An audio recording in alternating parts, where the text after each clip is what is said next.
Selamat datang di channel Alur Donghua. Sebelum menonton, silahkan subscribe, biar Mimin tambah semangat update-nya. Mengetahui bahwa segala sesuatunya jauh dari baik, binatang besar itu dengan keras meraung dan melepaskan angin yin yang dingin dari mulutnya. Tidak hanya panah yang masuk, semuanya tertiup angin yin, tetapi mereka bahkan tertutup lapisan es hitam mengkilap. Mereka semua jatuh ke tanah bahkan tanpa menyentuh binatang itu. Adapun tombak yang lebih berat, meskipun mereka berhasil jatuh ke tubuh binatang besar itu, angin yin telah sangat mengurangi kekuatan mereka, dan mereka hampir tidak dapat melukai. Itu hanya membuat binatang besar itu semakin marah. Dalam kemarahannya, mata binatang itu mulai berkedip dengan cahaya merah. Dengan keras, bulu lehernya mulai mengeras dan tumbuh tegak, membuat penampilan menjadi menyeramkan. Ketika Han Li melihat ini, pikirannya menjadi kosong. Binatang besar itu menundukkan kepalanya dan rambut tegaknya langsung berubah menjadi garis-garis hitam yang tak terhitung jumlahnya yang melesat ke dinding batu. Garnisun tembok sepertinya sudah tahu bahwa ini akan terjadi. Meskipun wajah mereka tampak gugup, mereka meneriakkan seruan saat mereka mengangkat perisai mereka untuk menghadapi serangan itu. Retakan tajam terdengar saat garis-garis hitam menghantam perisai. Meskipun garis-garis hitam berhasil menembus ke dalam perisai, sebagian besar dari mereka berhasil memblokir serangan itu. Adapun beberapa anggota garnisun yang terkena, mereka segera terlempar dari dinding oleh kekuatan serangan. Tidak diketahui apakah mereka selamat atau tidak. Garnisun yang tersisa terlalu sibuk untuk merawat yang terluka. Sebaliknya, perintah lain untuk menyerang diteriakkan, dan hujan tombak dan anak panah segera menyusul. Tapi seperti sebelumnya, binatang besar itu berhasil menjatuhkan sebagian besar proyektil dengan angin yin. Namun, tampaknya binatang itu hanya mampu mengeraskan rambut di lehernya. Jadi meskipun ia terus berteriak keras dalam menanggapi serangan, ia hanya mampu merangkak ke depan saat berjuang. Itu tidak lagi memiliki metode untuk menyerang balik. Adapun tentakel yang terbentuk dari kabut ungu, mereka terus menahan kakinya dengan kuat di tempatnya tanpa sedikit pun kelemahan. Saat serangan berlanjut selama 6 gelombang, binatang besar itu tampaknya akhirnya kehabisan angin yin dan tidak bisa melanjutkan perlawanannya. Sejak saat itu, panah dan tombak menyerang dengan frekuensi yang semakin besar, menusuk ke tubuh binatang besar itu. Saat ini terus berlanjut, binatang itu menderita luka ringan dan aumannya yang marah semakin bersemangat karena terus-menerus menumbuk kayu hitam besar ke tanah, mengisinya dengan lubang. Saat Han Li menyaksikan kekuatan dan daya tahan yang luar biasa dari binatang itu, dia secara tidak sadar menjadi agak takut akan hal itu. Seolah-olah sudah direncanakan sebelumnya, sekelompok pria yang sangat kekar dan kuat dengan cepat bergegas ke dinding batu. Selain beberapa tombak sepanjang 12 meter yang mereka pegang di tangan mereka, mereka tidak membawa apa-apa lagi.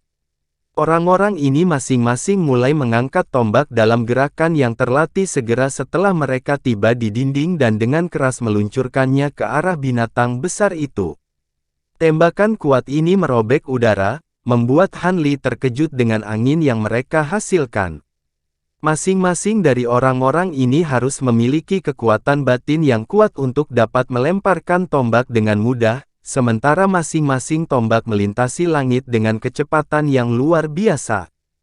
Detik berikutnya, cipratan darah seukuran mangkuk mulai muncul di seluruh tubuh binatang itu.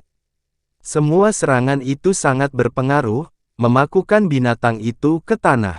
Keganasan asli binatang itu telah benar-benar menghilang tanpa jejak. Sorakan besar meletus dari dinding dengan semua orang memasang wajah lega. Gulungan asap ungu kemudian menghilang tanpa jejak. Sekelompok orang kemudian dengan bersemangat bergegas menuju gerbang kayu dengan pisau di tangan mereka, berniat menghabisi binatang itu. Adapun yang lain, mereka sudah mulai merawat yang terluka. Tapi sebelum gerbang kayu terbuka penuh, binatang itu tiba-tiba meraung dengan kekuatan terakhir dan melambaikan tangannya, mendorong batang kayu besar sepanjang 30 meter ke langit. Itu membawa tekanan yang menakjubkan karena langsung terbang ke arah desa. Melihat bahwa binatang besar itu berada di ambang kematian, beberapa penduduk desa dengan senang hati bergegas keluar. Namun, mereka berteriak kaget saat melihat balok kayu terbang ke arah mereka. Tetapi pada saat berikutnya, siluet telah kabur di depan mereka dan langsung melesat ke arah batang kayu besar di udara. Dengan raungan, orang itu dengan keras memukul bagian tengah batang kayu dengan kedua tangannya. Dengan suara keras, balok hitam itu terbang ke arah lain, jatuh di area tanpa orang. Orang ini kemudian dengan ringan mendarat di tanah dengan santai dan percaya diri.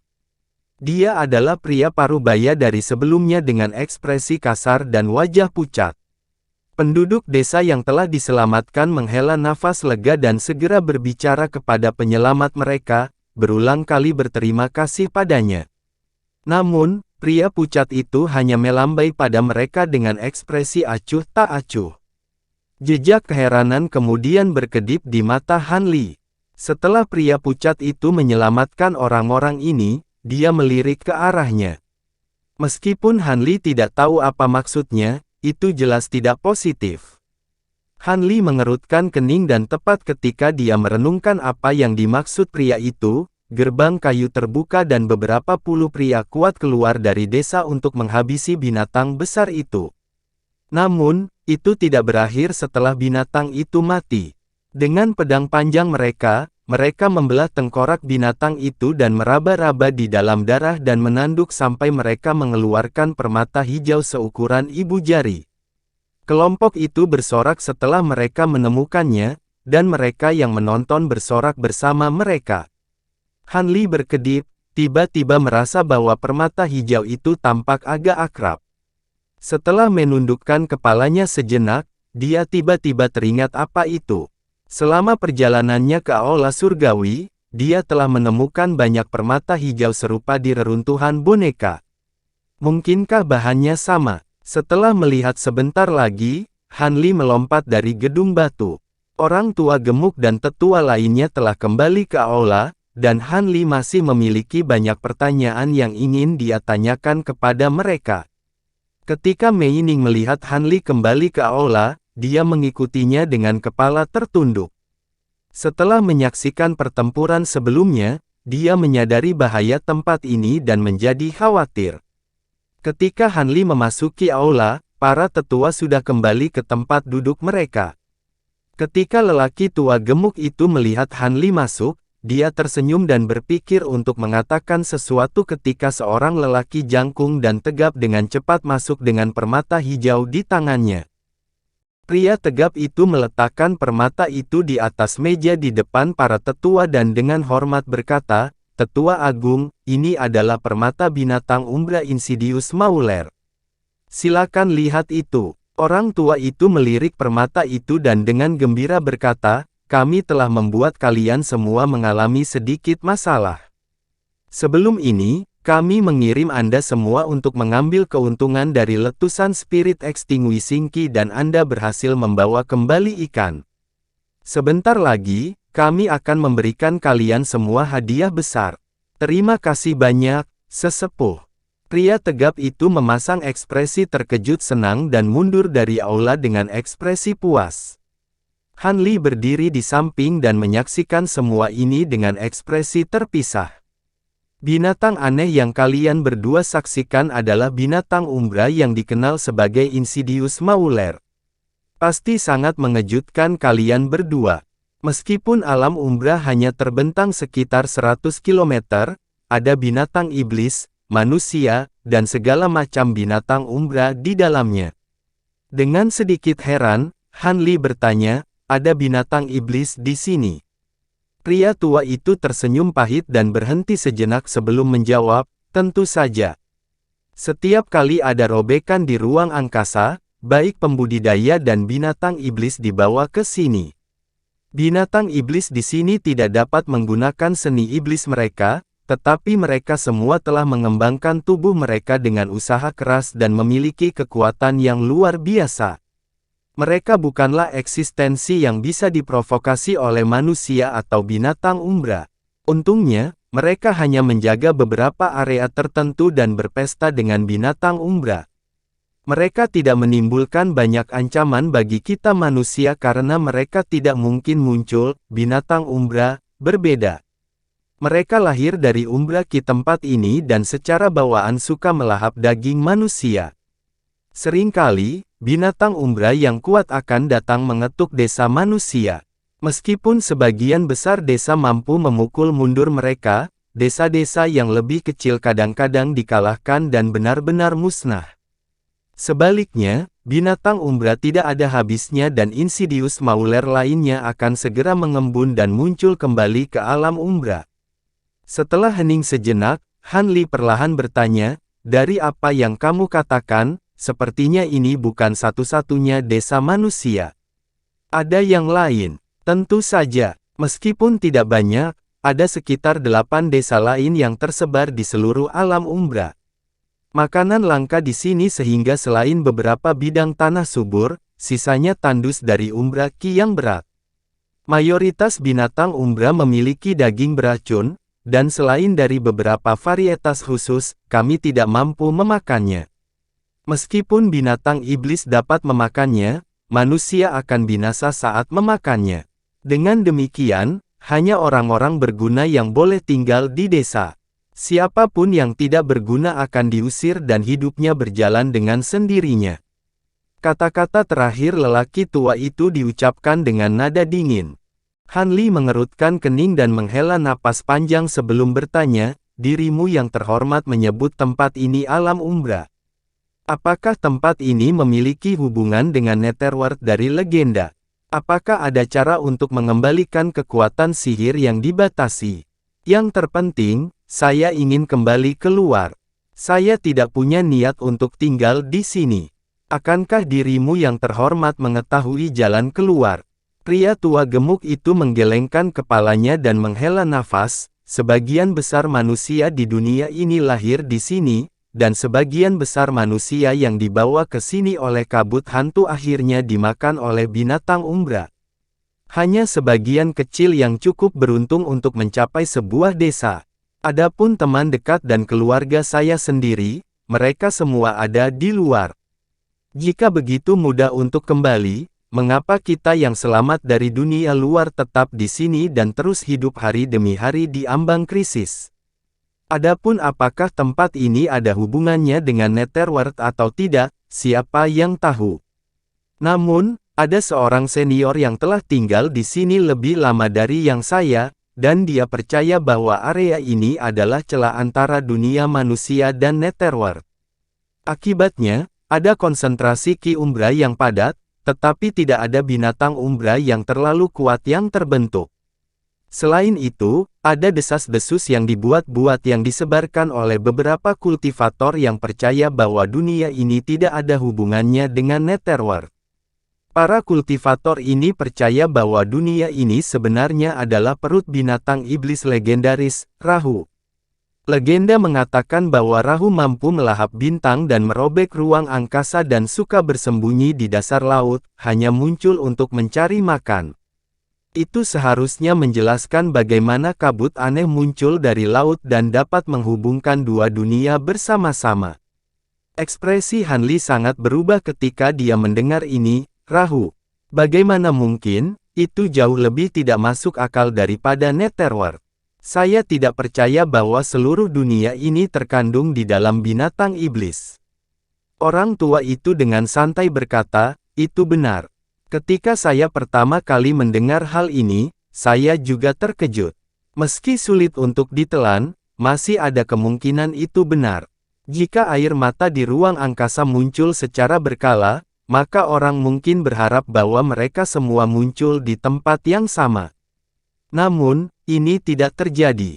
Setiap kali pendatang baru tersedot ke alam umbra, mereka semua datang dari berbagai daerah di lautan yang belum pernah didengar orang lain. Misalnya, saya berasal dari sebuah pulau kecil di Provinsi Teluk Selatan di Pengadilan Besar Jin. Adapun kultivator lainnya, mereka telah tiba dari tempat-tempat seperti Lima Laut Naga, benua pasir surgawi, dan laut bintang yang tersebar juga. Tidak ada yang tahu dari mana orang lain berasal, tapi di sini kita semua sama. Pengadilan Besar Jin. Anda seorang kultivator negara Jin. Jejak keheranan berkedip di mata Han Li. Ketika dia berada di wilayah selatan surgawi, dia telah mendengar banyak tentang negara Jin yang terhormat. Mata lelaki tua itu berbinar, mungkinkah kamu juga berasal dari pengadilan besar Jin? Han Li menggelengkan kepalanya dan berkata, tidak, tapi aku telah mendengar sedikit tentang itu. Saya tahu itu adalah negara yang sangat besar, dan saya selalu ingin mengunjunginya tetapi tidak pernah memiliki kesempatan. Orang tua itu mengungkapkan sedikit kekecewaan dan berkata, jadi seperti itu. Itu agak disayangkan. Orang tua ini benar-benar menginginkan kesempatan untuk kembali. Orang tua itu kemudian tersenyum cerah dan tertawa kecil. Rekan Taois akan tahu seperti apa dunia kultivasi yang sebenarnya jika dia mengunjungi Jin Agung kita. Sejauh pengetahuan saya, tidak ada dunia kultivator lain yang membandingkan dalam lingkup atau aktivitas kita. Tidak bohong untuk mengatakan bahwa negara besar Jin adalah tempat suci bagi para kultivator. Han Li menggosok hidungnya tetapi meskipun ada senyum pahit di wajahnya, hatinya bergetar menanggapi kata-kata lelaki tua itu. Orang tua itu tersenyum dan terkekeh, orang tua ini telah menyimpang dari topik. Adapun pertanyaan Anda sebelumnya tentang apakah ada metode untuk memulihkan kekuatan sihir seseorang, saya hanya dapat memberitahu Anda harus meninggalkan harapan Anda saat Anda tetap berada di alam umbra. Selain umbra Qi, ada juga spirit extinguishing Qi di udara. Ini dilepaskan secara berkala dari kedalaman oleh letusan, menyebarkannya ke seluruh langit. Selama kultivator berada dalam jangkauannya, kekuatan dan kemampuan sihir mereka sepenuhnya disegel. Sangat beruntung bahwa Anda dibawa ke sini selama letusan spirit extinguishing Qi. Han Li tiba-tiba merasa murung setelah mendengar semua ini. Kalau bukan karena letusan spirit extinguishing Qi, dia bahkan tidak akan dibawa ke sini oleh kabut hantu yang sepele. Setelah hening beberapa saat, Han Li dengan kesal berkata, karena kita bisa masuk, maka pasti ada cara untuk pergi. Saya menolak untuk percaya bahwa tidak ada. Orang tua itu memutar-mutar janggutnya dan tanpa tergesa-gesa berkata, "Yah, secara teknis ada jalan keluar, tetapi itu membutuhkan bantuan." Jejak kegembiraan muncul di benak Han Li dan dia buru-buru bertanya, "Ada apa?" Saat Mei Ning mendengar ini, ekspresinya berfluktuasi dengan semangat yang bangkit. "Ini," pria tua itu mengungkapkan ekspresi ragu-ragu. Ekspresi Han Li bergerak dan emosi aneh berkedip di matanya, "Apa? Mungkinkah tidak nyaman bagimu untuk mengatakannya?" Pria tua itu meringis ketika dia melihat keduanya. Matanya kemudian menyipit dan dia berkata dengan nada yang dalam, "Tolong jangan salah paham. Tidak ada gunanya menyembunyikannya. Meskipun saya ingin dua kultivator lagi untuk bergabung dengan desa, saya tidak sengaja mempersulit Anda. Saya hanya takut kalian berdua rekan Taois akan dengan tidak sabar bergegas keluar dan membuang hidup Anda." Setelah Han Li mendengar ini, dia langsung terkekeh, tetapi senyumnya segera menghilang saat dia dengan sungguh-sungguh berkata, "Tenanglah. Meskipun saya tampak muda, saya telah berkultivasi selama bertahun-tahun dan saya segan untuk melakukan tindakan gegabah. Jika itu benar-benar tidak mungkin, aku tidak akan mempertaruhkan nyawaku dengan sia-sia. Namun, saya masih ingin mendengar tentang metodenya." Setelah beberapa pertimbangan, lelaki tua gemuk itu menjawab, "Karena itu masalahnya, lelaki tua ini tidak akan menyembunyikannya lagi." Dia kemudian berjalan ke pintu masuk aula dan mengangkat kepalanya ke langit dengan ekspresi termenung. Mei Ning menggigit bibir merahnya dan bertanya, "Kakak Han, apa yang harus kita lakukan? Mungkinkah Anda benar-benar ingin mendaki Gunung Stormwind?" Kulitnya saat ini sangat pucat. Setelah dia mendengar metode untuk kembali, dia mulai putus asa, percaya bahwa itu tidak mungkin untuk dicapai. Han Li menatap langit dan dengan acuh tak acuh berkata, aku belum terlalu memikirkannya, tapi aku tahu bahwa aku akan mencobanya. Ketika Mei Ning mendengar ini, ekspresinya bergerak. Tepat ketika dia berpikir untuk mengatakan sesuatu, seseorang tiba-tiba mendekati mereka. Itu adalah remaja berusia 16 tahun, berkulit gelap dengan ekspresi penasaran. Pemuda itu menatap mereka dan dengan elegan berkata, jadi kamu adalah dua pendatang baru. Saya telah menerima perintah dari para tetua untuk membawa Anda berdua ke tempat tinggal Anda. Karena Anda baru saja tiba, 3 hari makanan akan diberikan kepada Anda secara gratis. Namun, nanti Anda harus melakukan tugas atau Anda akan dikeluarkan dari desa. Han Li dengan acuh tak acuh berkata, tidak apa-apa. Memimpin. Pemuda itu menganggukkan kepalanya dan pergi tanpa sepatah kata pun. Tak lama kemudian, pemuda itu membawa mereka berdua ke sebuah bangunan batu yang rapi di sudut desa. Ketika Mei Ning tiba di kamar dan melihat bahwa hanya ada satu tempat tidur yang lebar, wajahnya tiba-tiba menjadi merah. Wanita itu ragu-ragu bertanya kepada pemuda itu, hanya ada satu tempat tidur di sini. Pemuda itu berkedip dan dengan rasa ingin tahu bertanya, jika seorang pria dan seorang wanita bersama, bukankah mereka ingin tidur di satu tempat tidur? Setelah mendengar itu, rona merah Mei Ning tumbuh lebih intens. Dia berpikir untuk memberikan penjelasan, tetapi dia tidak dapat mengumpulkan kata-kata untuk saat ini. Pada saat itu, Han Li telah selesai memeriksa bagian luar gedung dan dengan acuh tak acuh berkata, kita akan tidur secara terpisah. Tolong bawakan kami tempat tidur lagi. Pemuda itu mengerucutkan bibirnya. Meskipun dia agak tidak mau, dia setuju dan berjalan keluar. Setelah pemuda itu keluar, Han Li segera berkata, silakan dan istirahat dulu. Aku akan melihat-lihat desa. Ketika Mei Ning mendengarnya, dia memasang ekspresi kosong dan diam-diam mengangguk. Tanpa ragu-ragu lagi, Han Li berjalan keluar dari gedung dan melihat sekeliling sebelum menuju ke platform tengah. Dia sangat tertarik dengan metode untuk mengontrol energi umbra. Tidak ada seorang pun yang berjaga di dekat platform batu, jadi Han Li dapat dengan mudah mendekatinya. Dengan tingginya yang besar, kurangnya tangga membuatnya tampak lebih menjulang dari yang dia duga. Han Li berjalan beberapa kali di sekitar platform batu dan dengan mudah naik ke atasnya. Terima kasih sudah menonton, sampai jumpa di episode selanjutnya. Jangan lupa subscribe, like, dan nyalakan loncengnya. Sampai jumpa.